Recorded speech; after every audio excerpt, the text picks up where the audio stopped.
HP Lion Pride PT5. The sun was setting on another day, and Harry and Daphne were taking a few moments for themselves, walking hand in hand on the beach. It had been the most unique summer of Daphne's young life.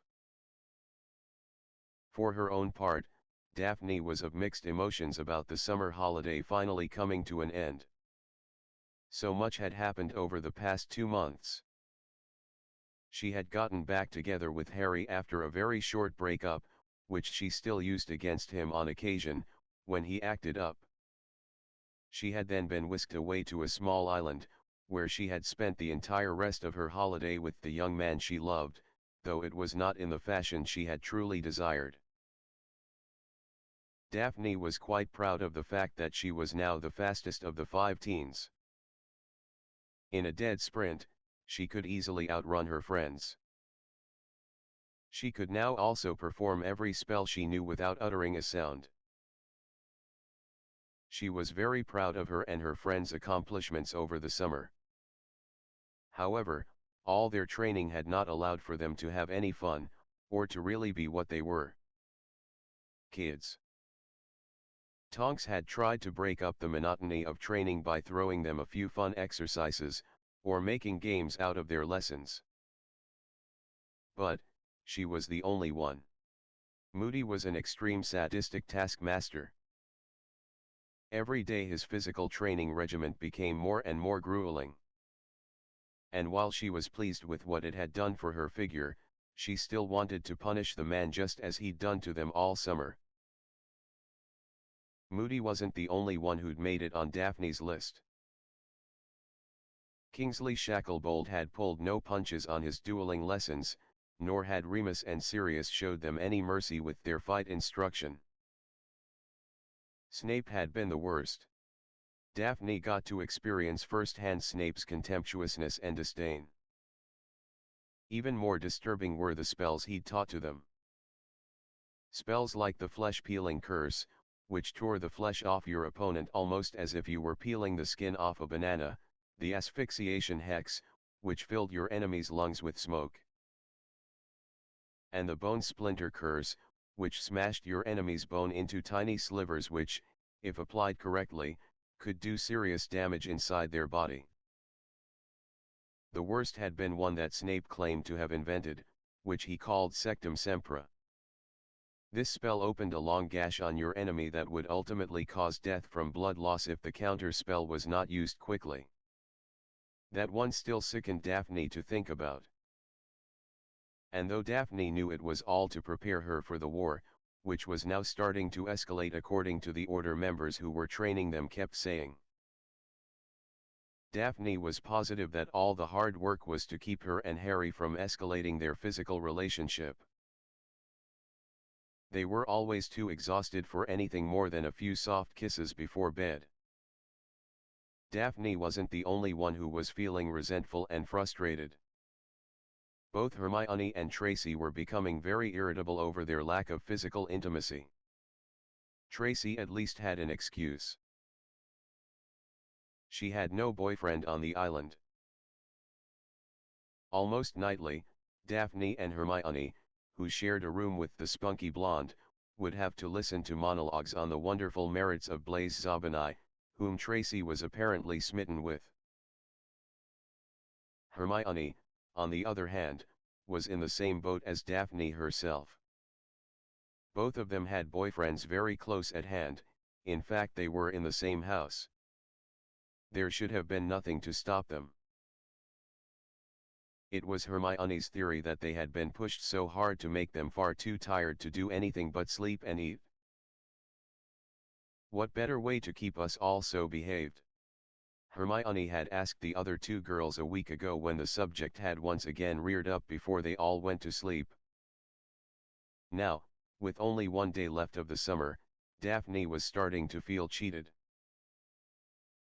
In just 2 days they would be back at Hogwarts, and there weren't a lot of places that Daphne thought she'd feel comfortable getting intimate with Harry. The only place she thought might be secure was the Room of Requirement, which had the added bonus of becoming whatever she wanted it to be. However, thanks to Umbridge, nearly the entire school knew of its existence. So, that really only left the odd broom cupboard.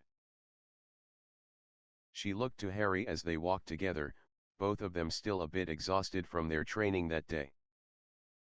"Harry, do you remember that day on the beach, when we talked about taking things between us further?" she asked. Daphne loved it when Harry blushed. He gave a short nod, and looked into her eyes, taking her other hand in his. "Never really got the chance here, did we?" He looked a bit disappointed, and she knew at once he felt the same as she did.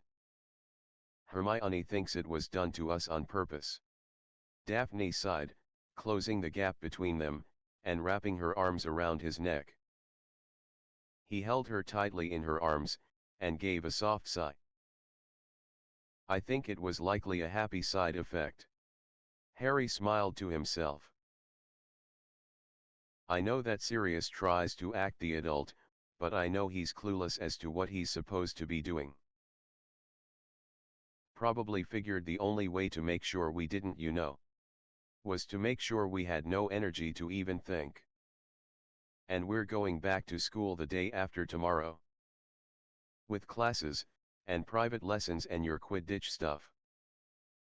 Well, I just wonder what's going to happen to us." "You think because we haven't gotten more physical that we might what?" Harry pulled away from her a bit so he could look in her eyes.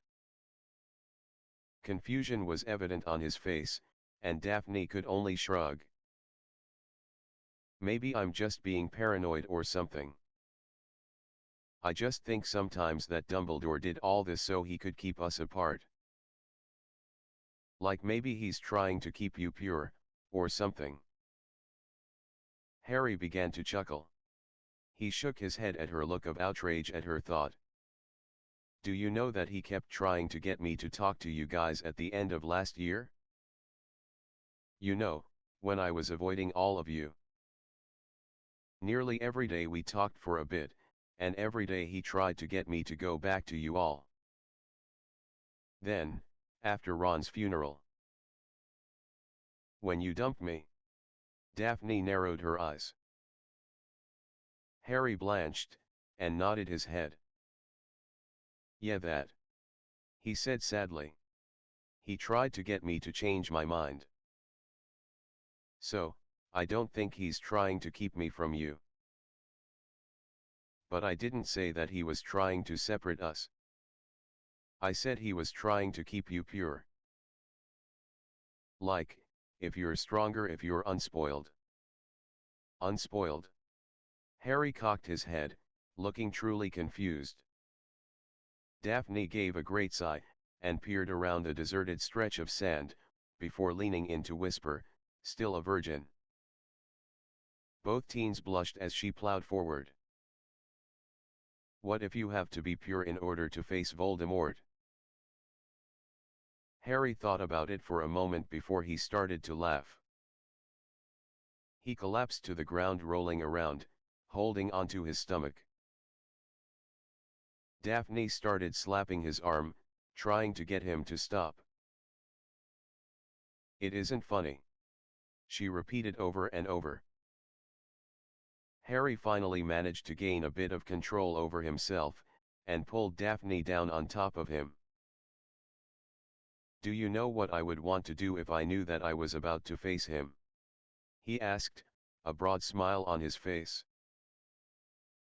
Daphne shook her head, and Harry reached up to brush some of her dark brown hair behind her ear, his fingers lingering on her cheek as he spoke.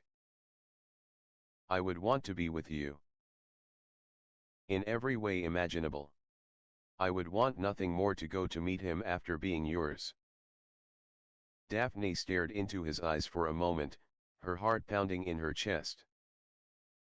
She bent forward and captured his lips in a soft kiss. "I know that we're not ready right now, but I love you, Daphne." Harry smiled. "I can't imagine myself with anyone but you, and I don't want to find out what it would be like. As far as I'm concerned, you're all I could ever want." You're all I want, as well. She whispered, and melted into his embrace. I feel like you might get tired of me because we never do anything more than snog. And once we're back in school, I don't know if we'll ever have time, or a place, where we can be close. I think we can find a place, and make time for that sort of thing. In fact, we might find it a bit easier once we're back in school. Harry smiled optimistically. Do you really think so? Daphne asked hopefully. Harry smiled and pulled her closer. They kissed again, more deeply this time. He ran his hands up her back, pulling her shirt up as he did so. His hands found the bare skin of her back, which sent electric shocks up her spine, and she ran her hands through his tousled black hair. When they broke their kiss, they were panting a bit. I'm sure of it. Daphne gave a wicked grin, and looked all around them once again. This is the first moment we've had to ourselves since before your birthday. She smiled. Then, maybe it would be a good idea to take advantage of it. Harry grinned, and Daphne chuckled. And of each other. She bent down and began kissing him more passionately than before. Neville Longbottom was sure that he was having the best moment of his life. He was sitting against a tree watching the sunset over the ocean, with who he considered to be the most stunning woman he knew resting against him. His arms were wrapped around her thin waist, and she was holding tightly to his embrace, breathing contentedly, her head resting just under his own. Hermione, he whispered. The girl gave a soft sigh. I just want to tell you how nice this summer has been for me. Hermione sat upright, and turned to look at him. Nice? Neville, we've been training all summer. We didn't even get to celebrate your birthday, or Harry's for that matter. We barely had any time to do anything at all. I know. Neville nodded. So how can this have been a nice summer? Because I've spent nearly every moment with you. It didn't matter that we were being pushed so hard, or that we didn't get much chance to do what we wanted. I was with you all summer. Hermione's heart melted at his sincerity. She fell back into his arms and kissed him softly. I think I'm falling in love with you, Neville. Hermione whispered. Neville's eyes widened in surprise. Hermione looked a bit embarrassed by her admission, but she didn't move. Neville sat up, drawing her to him once again, holding her tightly to his chest. Hermione didn't resist him. I've been in love with you for a long time now. Neville admitted. I never said anything because I didn't want to scare you, or anything like that. Yet another reason I'm falling for you. Hermione smiled against his chest. You're always thinking of me. They sat in silence for a bit, just holding each other.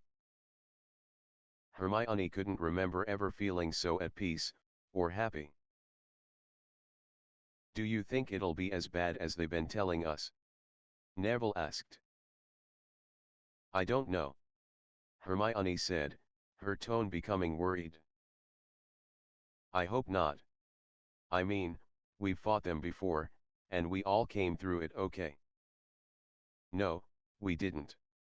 Neville reminded her sadly. Not all of us. Hermione felt her stomach drop as she remembered that they weren't all still around.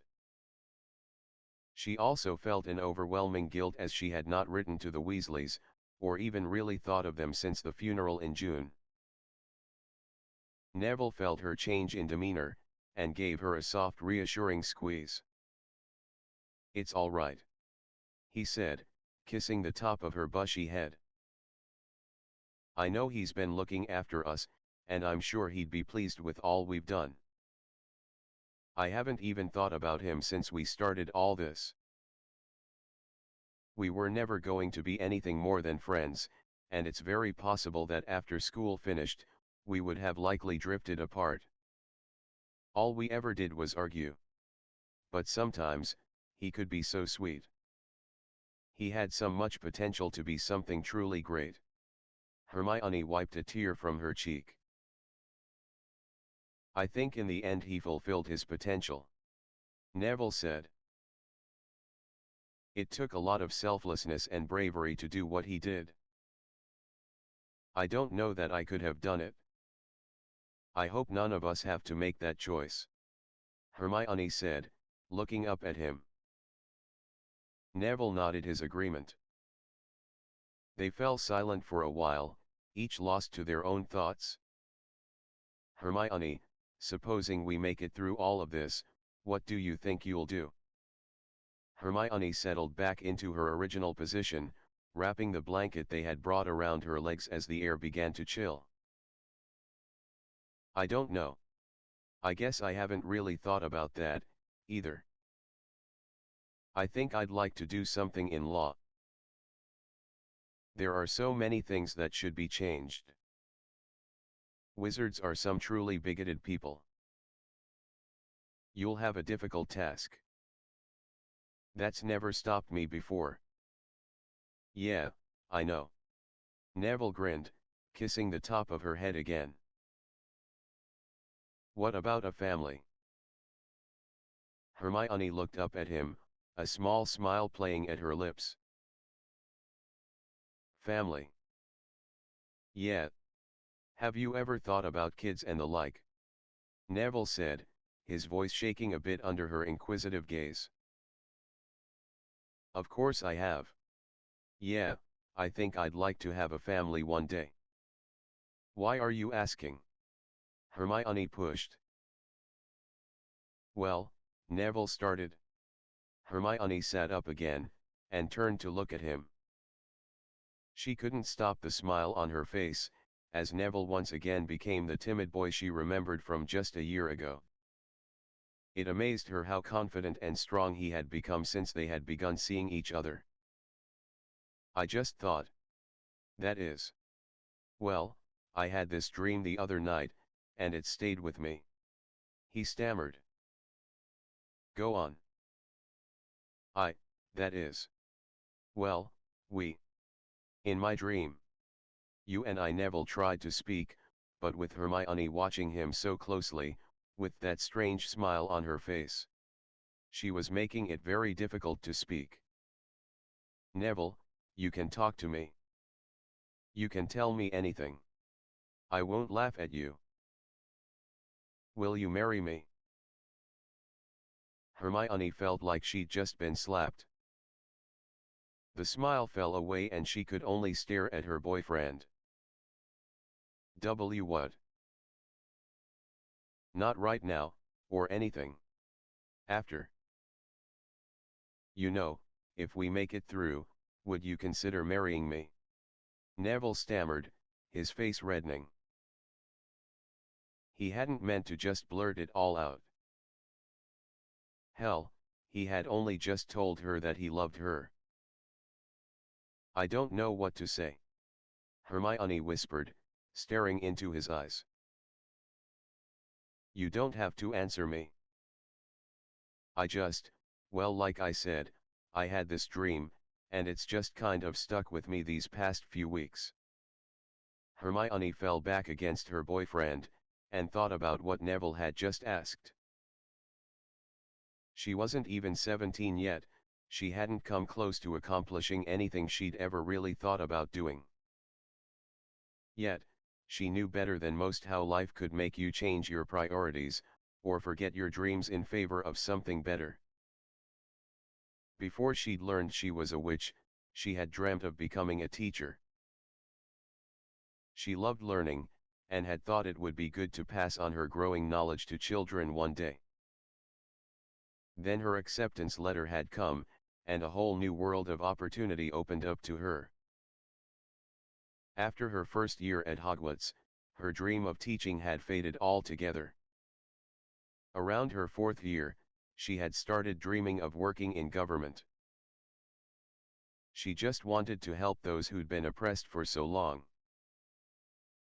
Professor Lupin's plight had truly opened her eyes, and learning about the house elf enslavement, and her own sense of right and wrong, had done much to fuel the fire.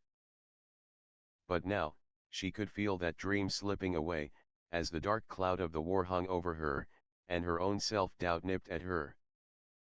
Even with all they had done this summer, Hermione still woke up in the night drenched in sweat, having seen her own death. Now, however, she felt as if she could have a goal. Something she could be fighting towards, besides stopping a madman. Something for herself. She was falling in love with him, she knew it in her heart, but the practical side of her brain knew that it was possible that it was simply a teenage romance, and that one day they could split up.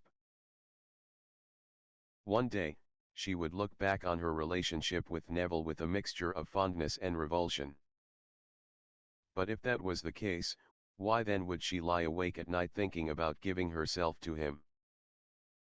Why did her body want him so desperately that she would find herself thinking the most randy thoughts at some of the worst possible moments? Hormones, of course. She thought to herself. I'm a teenager, and this is what happens to all of us. But her heart knew it was something more. She was far too practical to allow herself to get involved in something so silly as a physical relationship just to satisfy her most primitive of urges. She had never wanted to be like other girls she knew, who would do things with boys for no other reason than to satisfy some urge. She needed the emotional and mental connection, and she always known that. Neville gave her that. Would you tell me about your dream? Hermione asked softly, snuggling against her boyfriend, wrapping her arms tightly around him.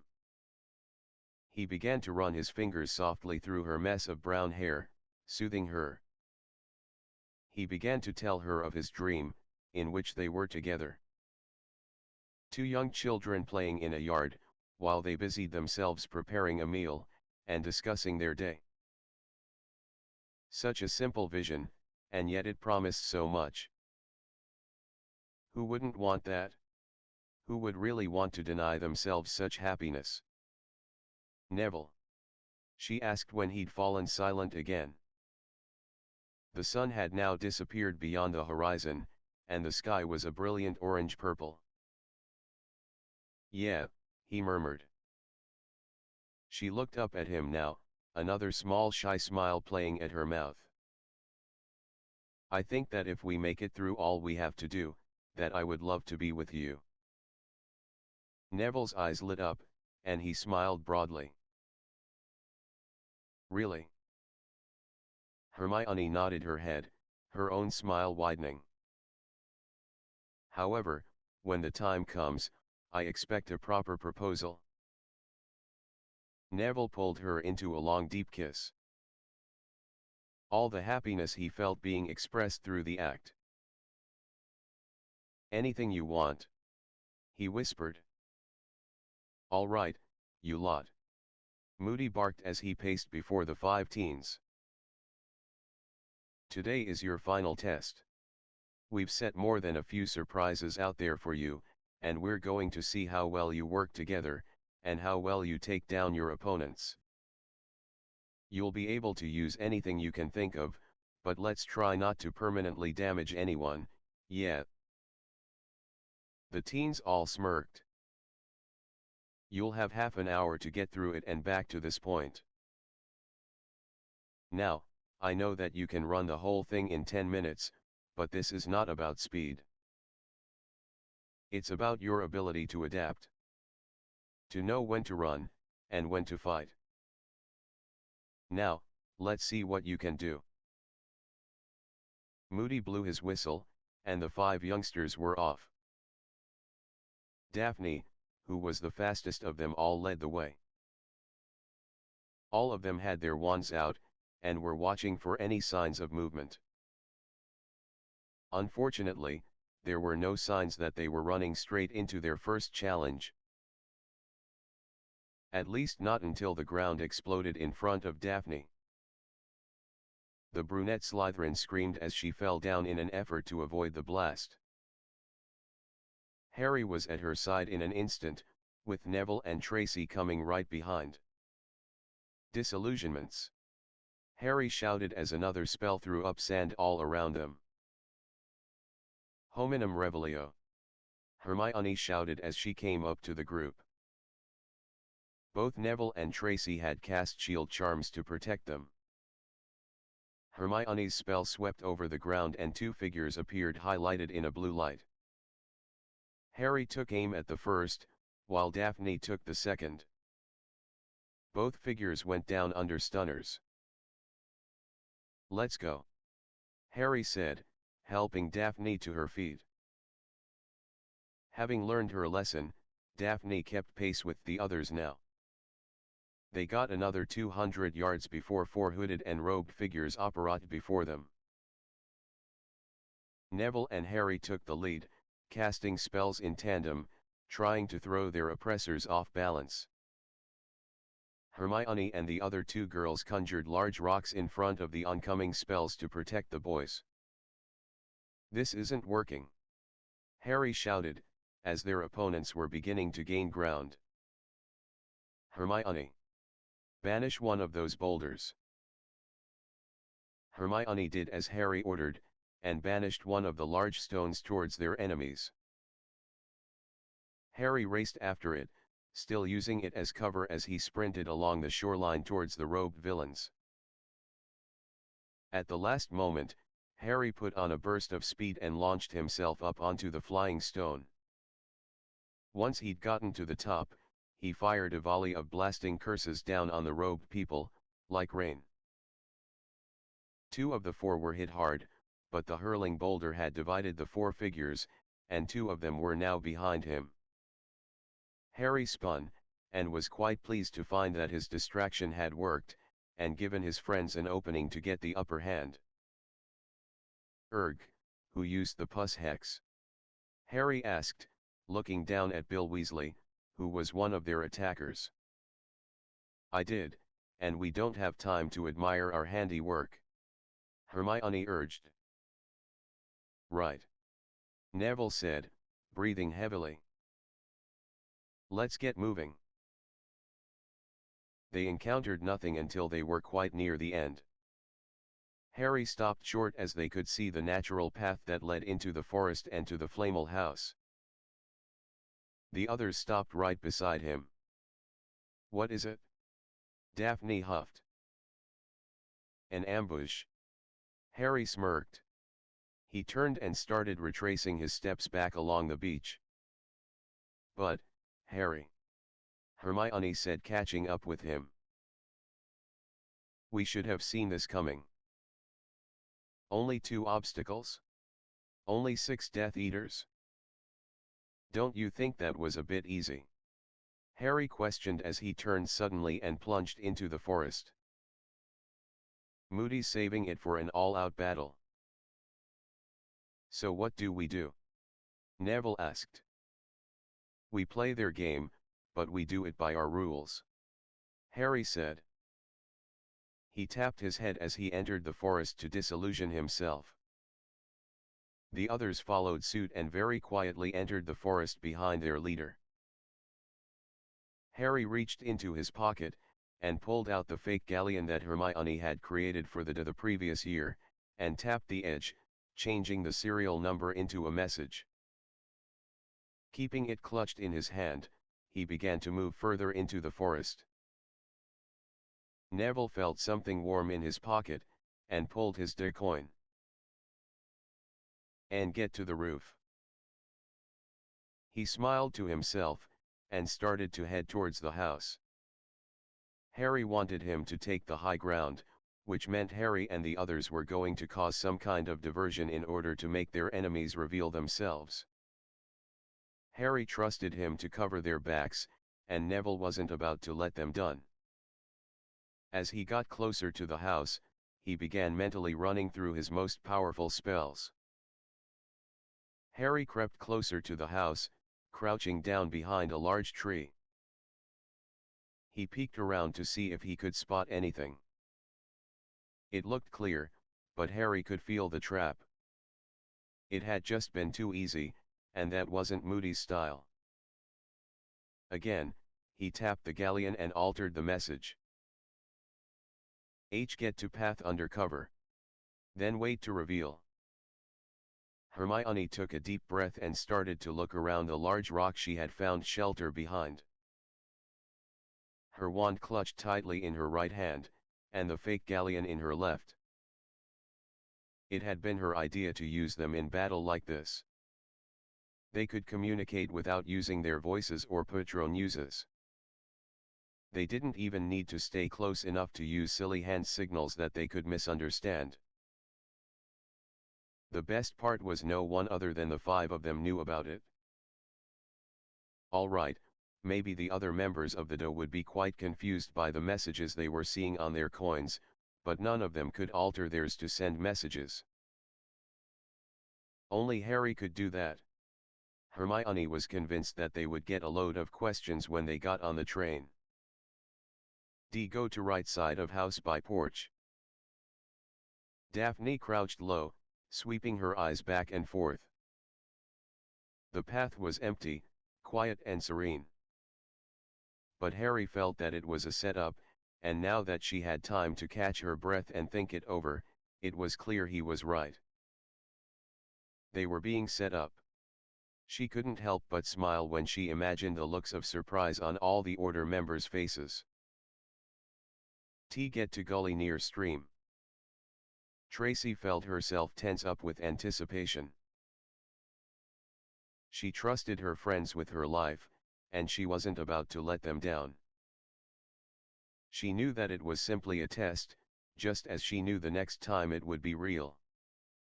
Laying flat on the ground, her feet were getting cold resting in the tiny stream. Next time, he can use the gully for cover. Tracy groaned inwardly. Now. Hermione silently cast the revealing spell, and just as before, a wave of magic swept through the forest and highlighted all humans in a soft blue light. As she and her friends were all disillusioned as well, they were lit up as well. Fortunately for them, they were expecting it. What they weren't expecting were the number of opponents. Harry stunned the person who'd been right in front of him. He'd been shocked that he'd been almost right on top of someone. Shouts came from all around as their attackers saw that they had been discovered. The forest was suddenly lit up from spells being exchanged. Neville was truly happy he'd be placed on the roof. He'd been the only one not discovered by the revealing spell. This made it easy to take out 3 of their attackers before anyone even guessed he was up there. After taking out the third foe Death Eater, he quickly changed his position so no one could zero in on his location. He was able to bodybind 2 more people before he had to move again. Daphne banished one Death Eater into another, and then used a ticking charm on them both, before securing them with magical ropes. A hex blasted just above her head, and she screamed in surprise and a bit of fear. She stood to start running for better cover when she was hit with a tripping Jinx. Protego, she cried, casting her shield charm just in time to stop a rather nasty-looking yellow hex. Shield won't hold forever. She heard a familiar voice say. She looked up to see one of the robed attackers closing in on her, and was shocked when they suddenly were thrown into the air. "We can rest in a bit, babe. I promise," Harry said, grabbing her wrist and helping her to her feet. Tracy waited for a few moments after the battle started. She was the reserves, and she knew it. She saw Neville stun his first 3, and saw Hermione dart forward and use a spell Snape had taught them to levitate one of their attackers into a tree, and bind him there. She had to chuckle at the brainy witch's ingenuity. Tracy's moment came when she spotted two enemies slowly circling around Hermione. Apparently they weren't counting, or they thought Hermione was their biggest threat, or maybe they just wanted to get one over on the bushy-haired witch. Whatever the reason, Tracy wasn't about to let them do it. Incendio, she said softly, and grinned as one of the two would-be attackers' robes caught fire. The other turned and doused his partner with water to put out the flames. Both of them turned to face Tracy only to be knocked out for their trouble. "Thanks," Hermione gasped as Tracy ran forward. Hermione had heard the shouts of surprise from behind and seen the two attackers. She had stunned one, and thankfully, Tracy had been aiming at the other. It was over. Harry and Daphne met Tracy and Hermione on the path that led to the house, keeping their eyes and ear open for anyone they might have missed. "Did Neville get hit?" Hermione asked when she saw that her boyfriend was not with them. "I'm okay," Neville said, waving from the overhang above the porch. He was in the middle of cancelling the disillusionment charm on himself. "I think that's all of them." "Anyone hurt?" Harry asked. They all looked each other over, while simultaneously taking stock of themselves. "You took your time," Moody shouted, lumbering out of the house. "I thought I was quite clear that you had in half an hour." Harry looked at his watch and saw they had taken nearly an hour. He looked up at Moody and shrugged. "I think I'd rather have taken extra time and been safe than fall into a trap and not finished at all." "Figured it out then, did ya?" Moody glared. "Almost didn't. Thankfully, I realized that you didn't wear us down on the beach." Moody grinned, making his already gnarled face look even more sinister. "There's hope for you lot, then."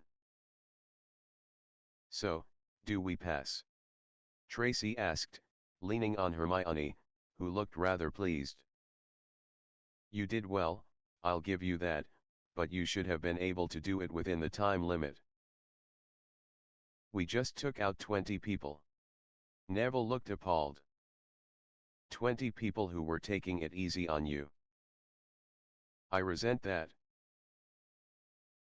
The teens turned to see some of the assailants coming down the path. Sirius was leading them, limping a bit. "Nice bit with that boulder." He smiled, clasping Harry on the shoulder. "We gave them both barrels, as the Americans say, and they handed us our butts." "I think they did more than pass this test."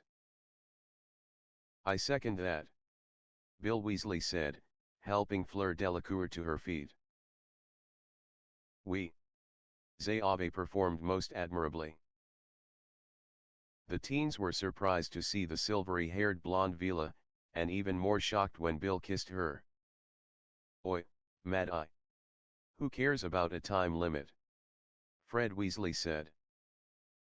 He had just been revived by Remus Lupin, who must have filled in he and his twin, George, who was sitting beside him rubbing his head. "I think I hit my head on a rock," George groaned. Tracy smirked. "Give it to them, Moody," Bill Weasley said.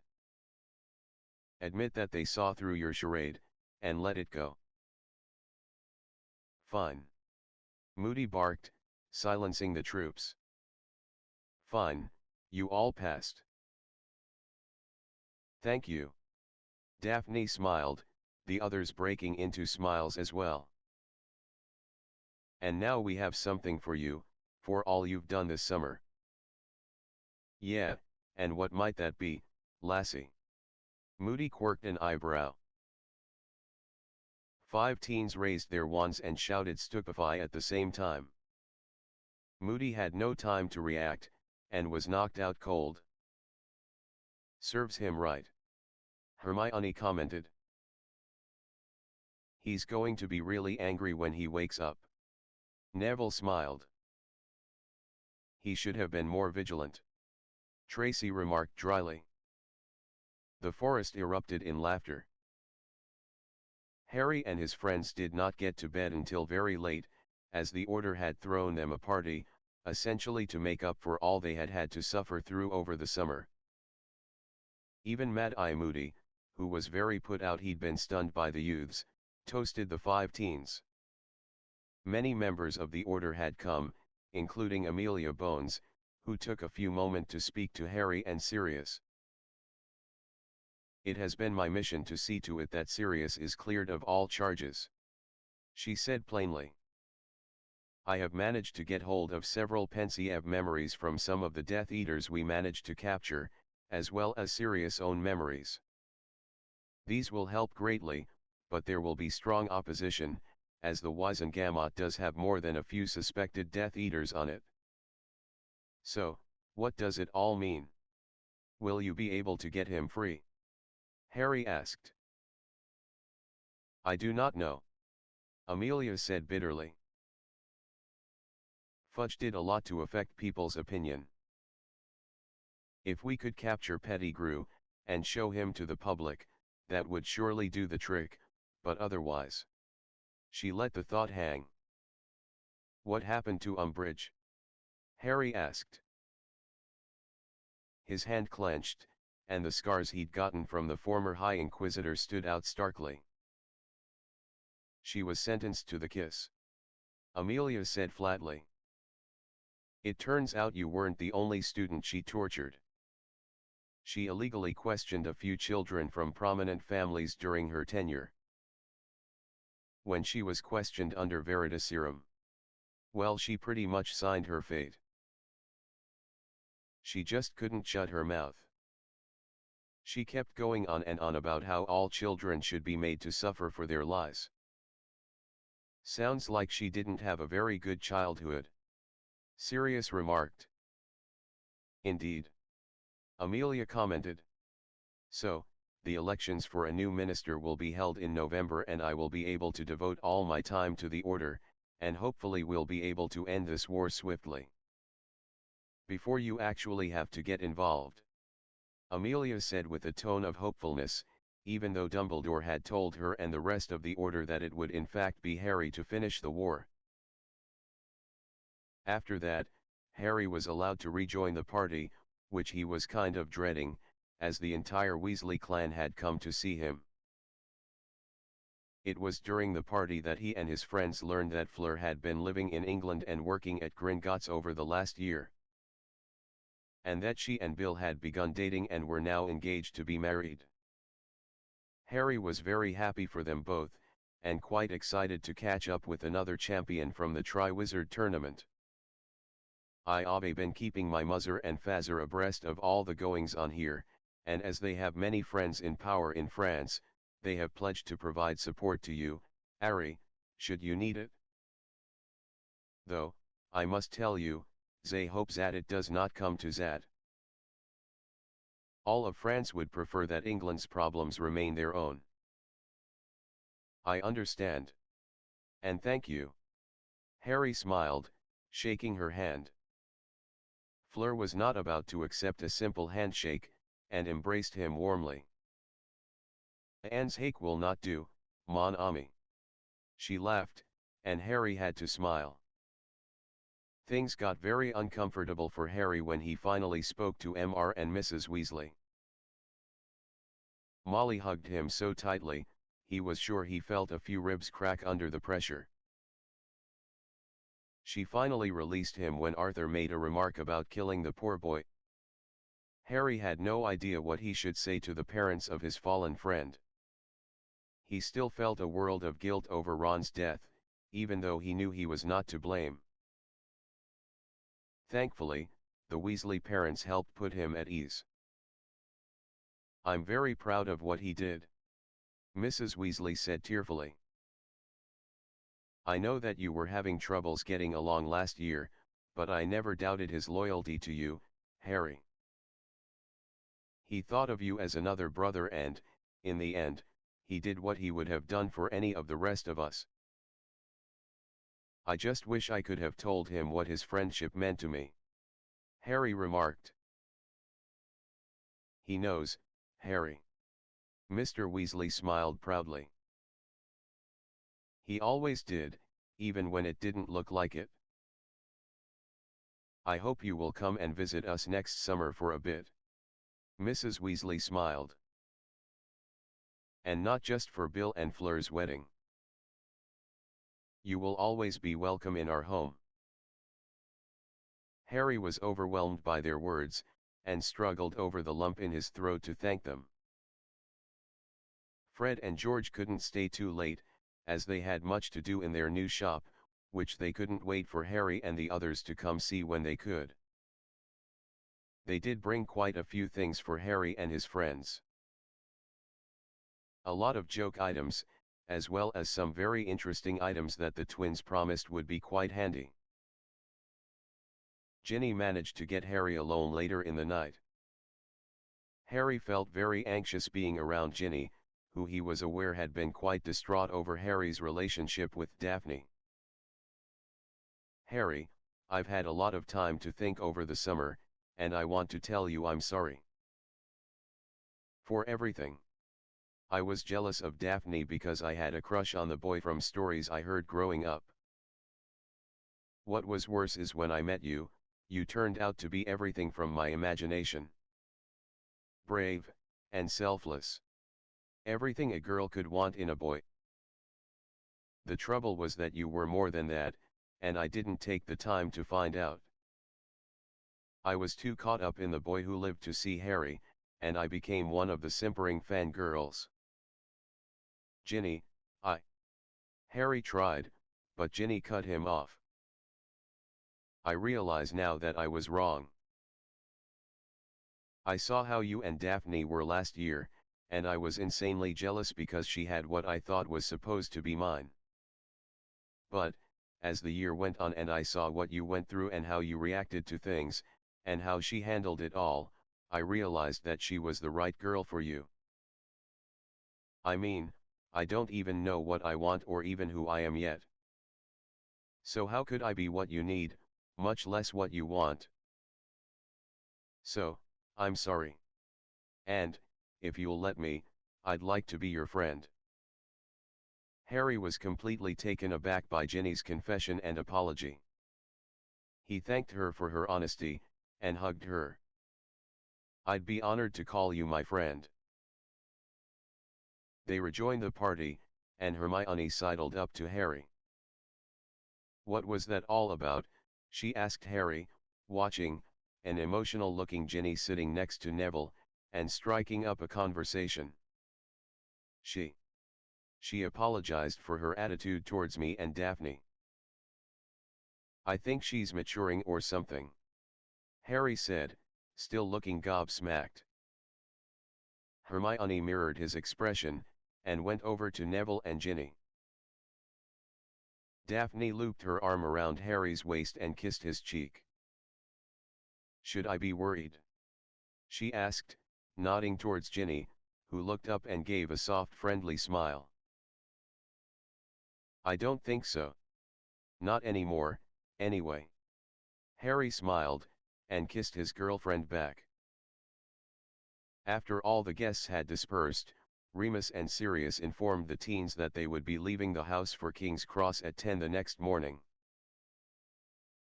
Harry lay awake for a while, wondering about the coming year. Dumbledore had so far kept his promise, and had divulged all he knew about Lord Voldemort. He had come by the Flamel house quite a bit over the last month, always bringing his pensieve, and several different memories that he shared with Harry and the others. After viewing them, they would discuss what they had seen. Harry guessed that he wanted to see if they would see things he had not, which turned out to be true when they came to the peculiar memory from Professor Slughorn, in which they discovered how early Voldemort had thought of splitting his soul. He seemed obsessed with the number 7. Tracy had observed. "So it stands to reason he made 6. Hermione explained. 6 Horcruxes, and then 1 fragment still in his body. But did he actually accomplish all 6, or did he make fewer, or more, even? Neville asked. I think it very likely that he made all 6, but not until after his return. I believe he had intended Harry's death to be the catalyst for the original 6th Horcrux, but as he was all but destroyed, was unable to do so until after his resurrection. Dumbledore reasoned. Dumbledore had told him after their last lesson that soon after school started, he would be tutoring Harry one-on-one for more advanced magic. Harry was very excited for school to begin, and was eagerly anticipating what he might learn. But now, as he lay in his bed on the eve of his return to Hogwarts, something else was weighing on his mind. Ever since he'd had the fragment of Voldemort's soul removed, he had stopped having nightmares, and headaches. It had been a very restful summer, all things considered, yet, Dumbledore's words were haunting him now. I must point out its usefulness. With this connection, you have been able to see what Voldemort has done, thus saving the lives of more than a few people. It was true. Harry's ability to see into the enemy's mind had proven to be quite valuable. Harry now wondered if he had been too hasty in having it removed. Could he have simply learned to control it better? Wouldn't it have been a valuable resource in telling Harry what the Dark Lord was planning? Despite all he'd gone through that summer, Harry had never felt less prepared for the future, or more unsure of himself than he did at that moment. He only hoped that he would not repeat the mistakes of his past. It was nothing like what he was used to. No one forgot anything. Everything was packed and ready to go, even pets. They even managed to leave on time. Harry and his friends, along with a group of Order members, arrived on platform 9 3/4 at 10:30 on September the 1st. Harry and Neville helped all 3 girls with their trunks, and the group secured a cabin for themselves before saying their goodbyes. As Sirius was still technically wanted by the Ministry, he was unable to accompany them, which, Harry guessed, was the reason he'd kept them up so late that evening. Daphne didn't want to get on the train until Astoria arrived so that she might get a chance to see her parents. Sirius had provided a new 2-way mirror, so that she could speak to them over the summer, which had proven invaluable, but as Daphne had said more than a few times over the holiday, "You can't hug a mirror." Daphne. Astoria came through the barrier, and upon spotting her older sister, nearly tackled her to the ground. "I'm so happy to see you. Where's Harry? Where's Tracy? Did you do something new with your hair, 'cause it looks so cute? I want to know everything that happened. I've got loads to tell you. You're so 10. Where have you been? Was it fun? Who all was with you? You've been so vague on everything. You look so thin, didn't they feed you? Did you hear about Umbridge? Where's Tracy? Did I ask that already?" Daphne's mind felt as if it were spinning out of control, and had to finally cover her sister's mouth with her hand. "Slow down. Take a breath. Where are Mum and Dad?" "We're here." Aurora Greengrass looked as elegant as ever, and Daphne was never so happy to see her mother and father, who was surveying the train platform with an air of superiority. Daphne realized immediately what he was doing. It had been discussed a lot over the summer. Ever since Daphne had all but announced her alignment with the side of light, she had put her family in peril. It was partially for this reason Dumbledore had whisked her away to the island. In public, the green grasses would appear as if they had denounced their eldest to protect her as well as themselves. Dumbledore reasoned that Lord Voldemort would not go after Daphne's family so long as they branded her a traitor.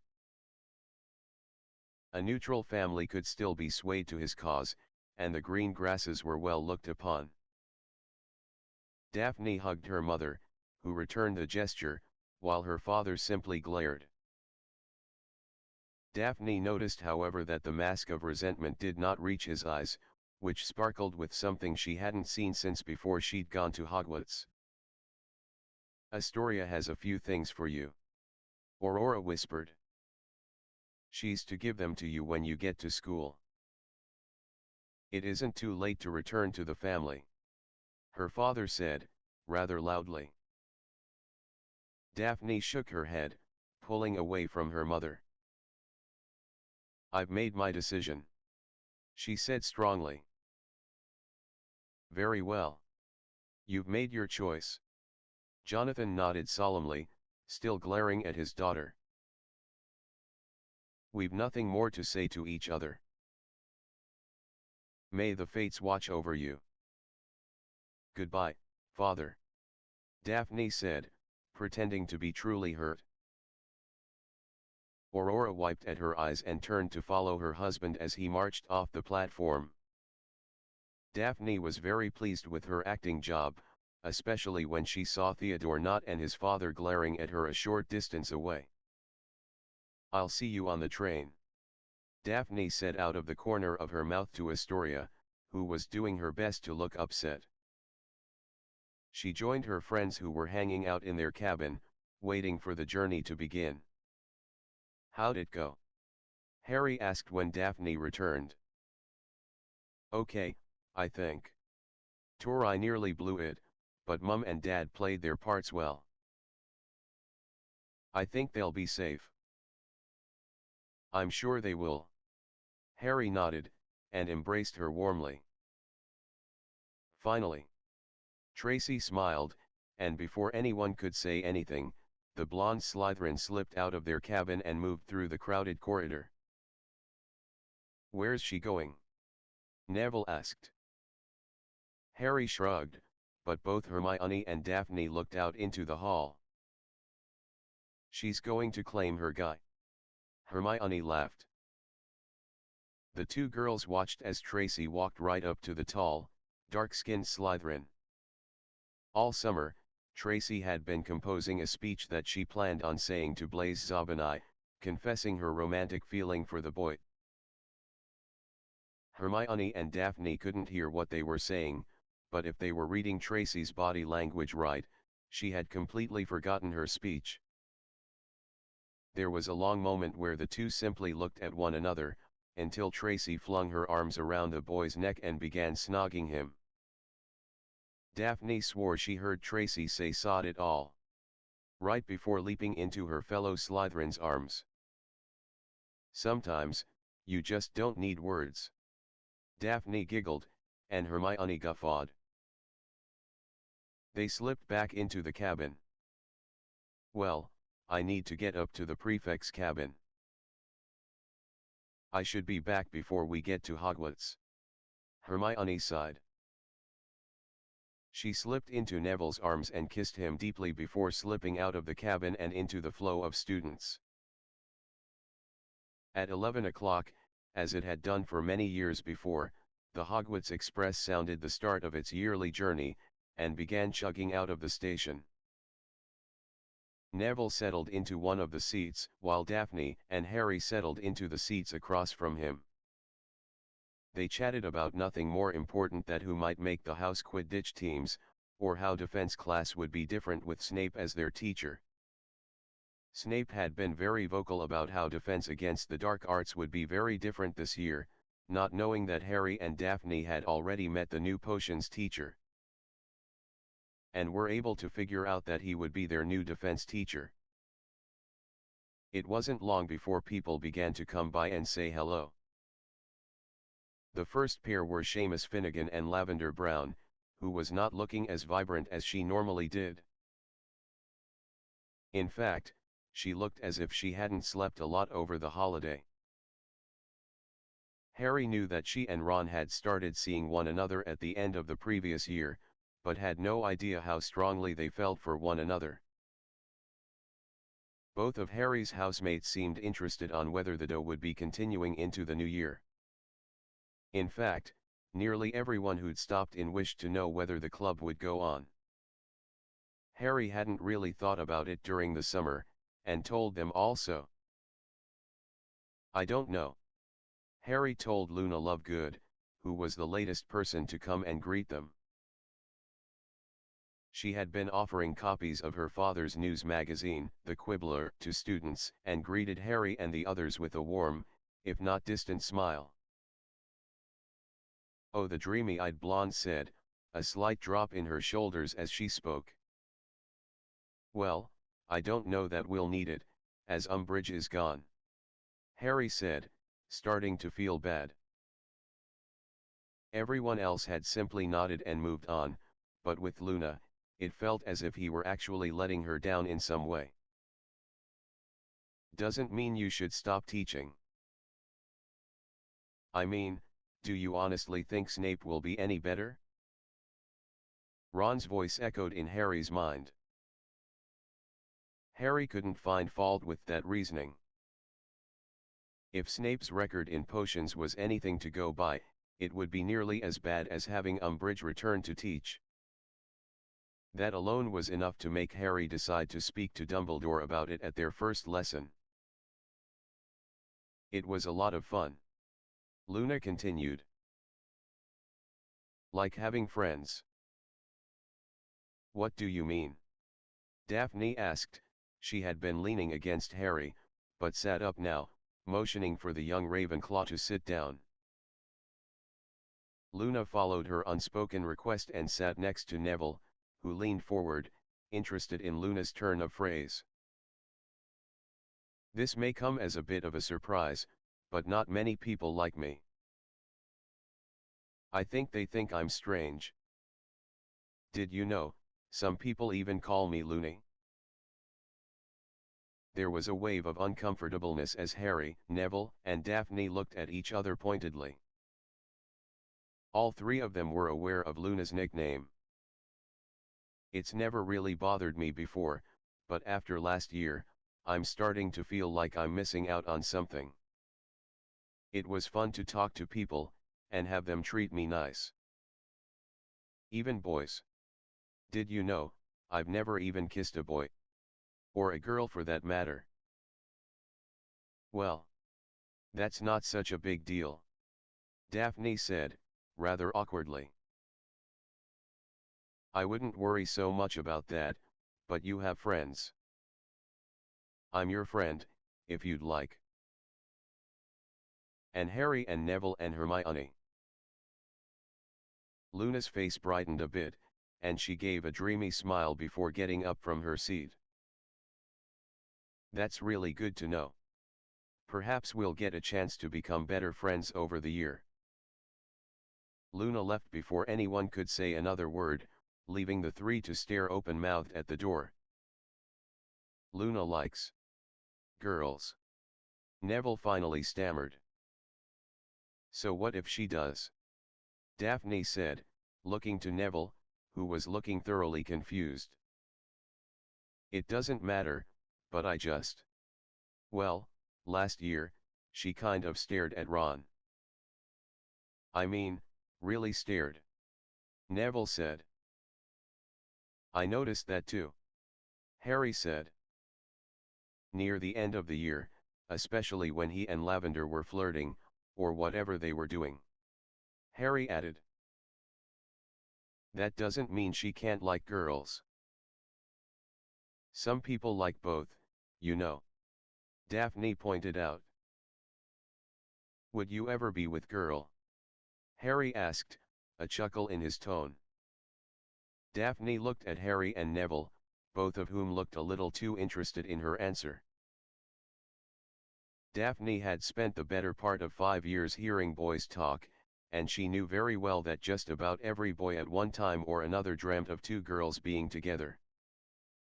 In fact, the way some of them talked, you'd think it happened all the time. "What makes you think I haven't?" She gave a soft smile. was all Harry could reply. Come on, me and Hermione and Tracy in that little room all summer, with our hormones raging, and our needs not being met. Who's to say that once in a while we wouldn't take care of each other in only the way a woman can? Are you serious? Neville shouted, practically falling out of his seat. She had noticed Harry's embrace had tightened around her a bit as well. She couldn't help it, and burst out on peals of laughter. You are evil, Harry said vehemently. Daphne could not stop laughing for another 20 minutes. Eventually, both Neville and Harry joined in her mirth, though they both kept repeating how truly twisted and horrid she was. Around 1 o'clock, just when their stomachs began rumbling a bit, a young girl opened the cabin door, and timidly looked inside. Is Harry Potter or Neville Longbottom in here? She asked. Actually, you found both of us. Neville smiled. Oh, good, the girl said. I was asked to give you these. She handed 2 sealed envelopes, and left without another word. Both Harry and Neville stared at the envelopes in confusion before ripping them open. Dear Harry, I wonder if you'd be so kind as to join me for lunch in the front of the train. It should be most enjoyable. Yours, Horace Slughorn. Invitation to lunch? Neville asked, after he finished reading his letter. Yeah, you. Neville nodded, then looked at Harry unsurely. Should we go? Of course you should go, Daphne said, pushing Harry up out of his seat. You never know when you might meet someone who will prove useful sometime in the future. But what about? Harry began, but Daphne cut him off. I'll be fine. Hermione will be by any minute, and I'm sure Tori, or Tracy will show up anytime. Now go. Harry gave her one last look of concern, but Daphne shooed him out of the cabin. She was sure it would do him good to get in touch with his inner Slytherin. Just as she'd predicted, she wasn't alone very long, as Astoria slipped into the cabin, her face a threatening mask of mischievousness. I just left Dennis and his buddies drooling. Boys are so pathetic sometimes. Morgana, I love being a girl sometimes, she said, rolling her eyes in delight. I don't even want to know what you did. Daphne rolled her eyes. Where's Harry? Astoria asked, looking around as if somehow Harry had been shrunken, or was hiding behind Daphne. He was asked to see the new professor, Daphne said flatly. She hated that he had left, but she still felt it was the right thing to do. She hadn't been too impressed with Slughorn on their first meeting, but she knew better than most that appearances could be very deceiving. Good, because I want to know what you did. Astoria grinned.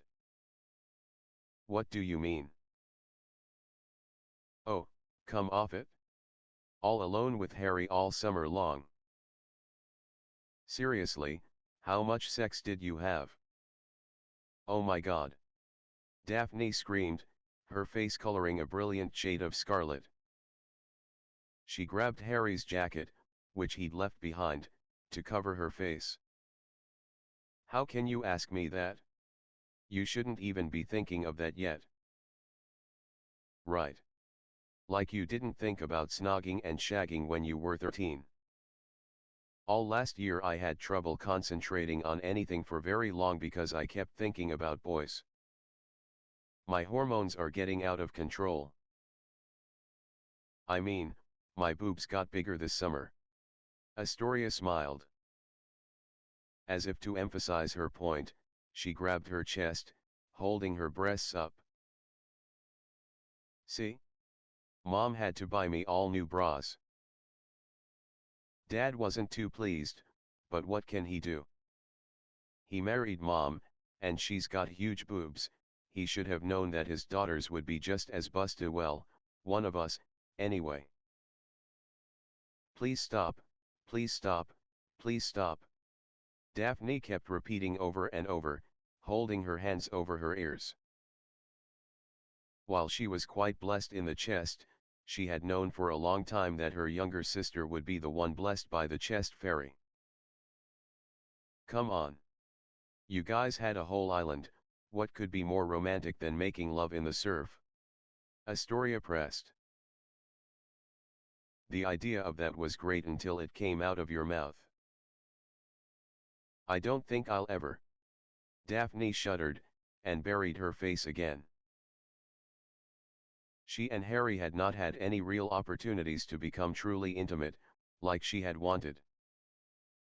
That, of course, hadn't stopped her from imaging thousands of scenarios in which they were naked and writhing in the throes of passionate bliss. At this moment, however, all those wonderful images were horribly tainted and disgusting as her mind force-fed her images of her younger sister and some faceless boy succumbing to their primal urges. Astoria's greatest power seemed to be ruining her sister's life, in some form or another. Where are the boys? Hermione. Daphne shouted with relief. Oh, thank the gods. Please sit, and stay with me. Well, I should patrol the corridors, but Daphne had reached up and yanked her bushy-haired friend into the seat beside her. Hermione looked truly confused, as she rubbed her wrist where Daphne had clutched her. I guess I'll stay for a bit. How are you, Tori? Great. The younger green grass girl smiled proudly. My boobs got bigger. Ah! Daphne shrieked into Harry's jacket. Harry and Neville found Slughorn's compartment, and were a bit surprised to find they were not the only ones to be invited. Oh, Harry, boy. Come in, come in. Sit down. Plenty for everyone. Ah, you must be Mr. Longbottom. Yes, I can see it. You do so resemble Frank, especially in the face.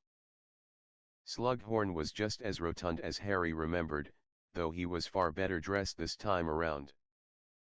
Harry and Neville took a pair of seats, and Harry was stunned to find Ginny Weasley sitting next to him, looking very nervous, and confused. Hey, Gin. Harry smiled. Neville also greeted the youngest Weasley, who smiled gratefully at the two boys. Harry guessed it was because she now knew someone there. All around Slughorn were several boys and girls whom Harry recognized, but didn't know any of their names. Well, introductions are in order, I think. Slughorn said, calling everyone's attentions back to him. Harry, you and Neville perhaps already know Cormac McLaggen. He's a 7th year in Gryffindor. Cormac was a tall muscular boy with wiry blonde hair. Ha gave a nod to his housemates, and turned back to Slughorn.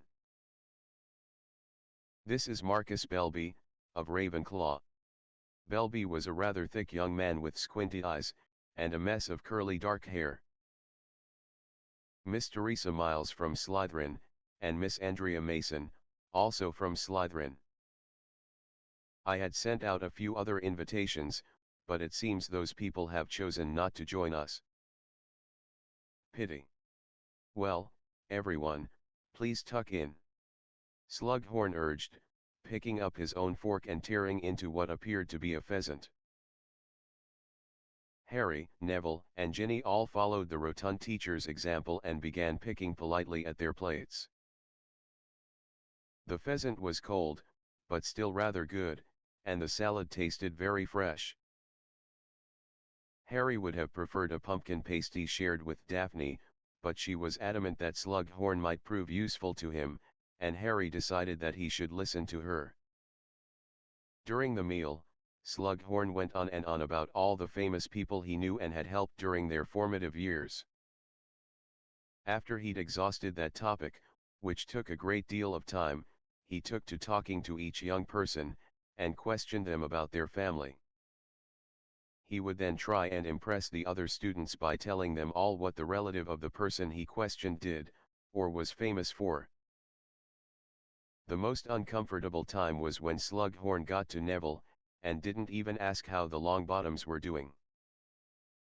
Neville couldn't even speak as Slughorn went on about his parents' sacrifice for the cause, as he called it.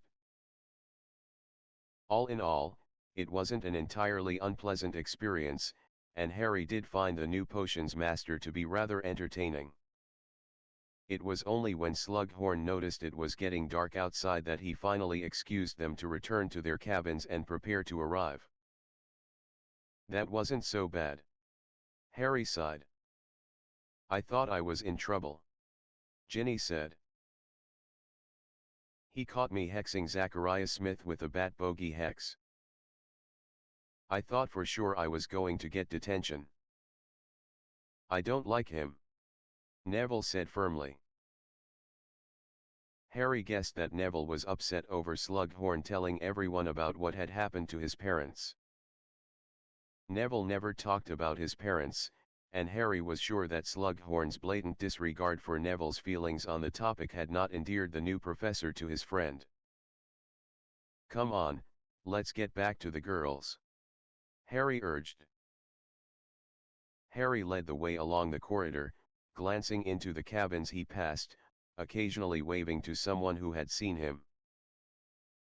They were passing the bathrooms when Draco Malfoy stepped into the corridor. Draco stopped, and simply stared at Harry.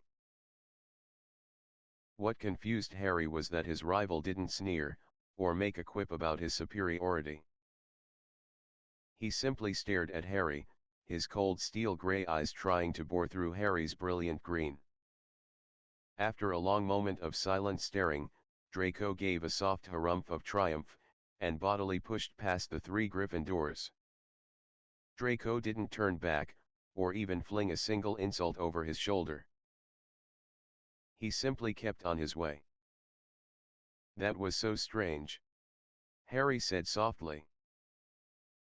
No kidding, Ginny remarked. Maybe his father being thrown in prison actually did some good for him.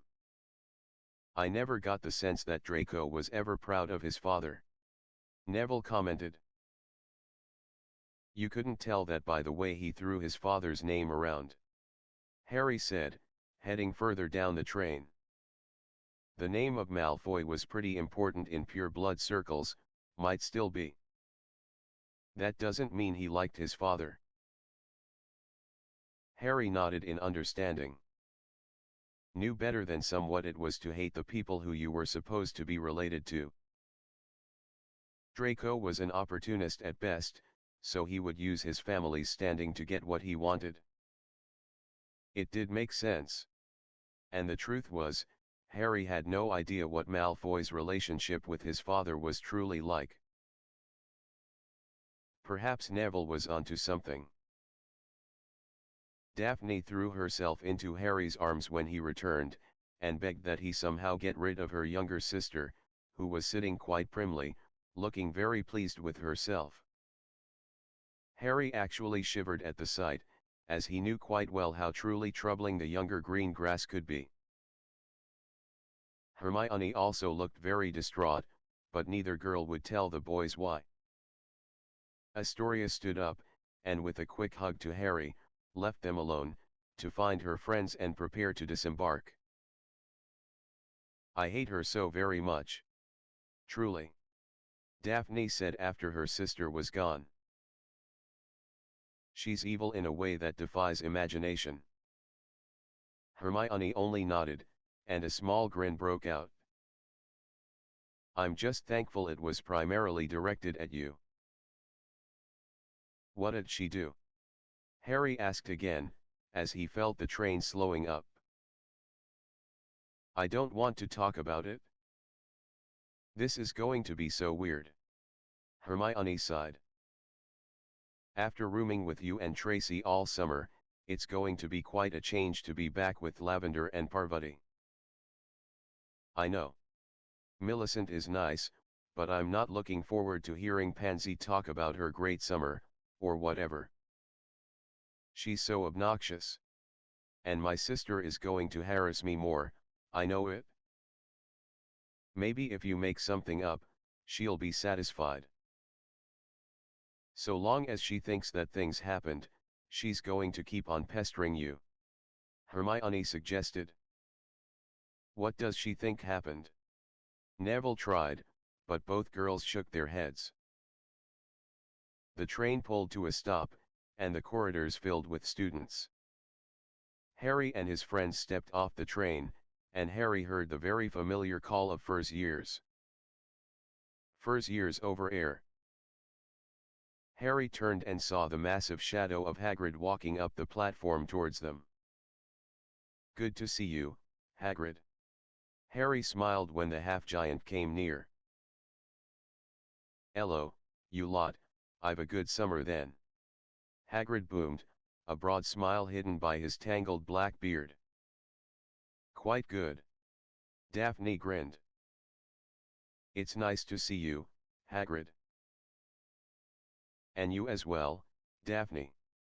Go on now, get yes elves up to the castle. I'll be seeing yes soon enough. Hagrid continued on, calling out for first years. Harry led the others towards the waiting line of carriages. Harry was strangely comforted to see the Thestrals again, and took a moment to say hello to the nightmarish horses. Daphne and the others also took a moment to pet the two that were pulling the chosen carriage, which the horses seemed to enjoy. Should we wait for Tracy? Neville asked as he climbed into the carriage after Hermione. I think she'll be fine. Daphne grinned. Given that we haven't seen her all trip, I'll be surprised if she and Blaise make an appearance at the feast. Harry took a deep breath before he followed Daphne into the carriage. As good as the summer had been, in comparison to all his past summers, it was still very good to be home. Please like and subscribe.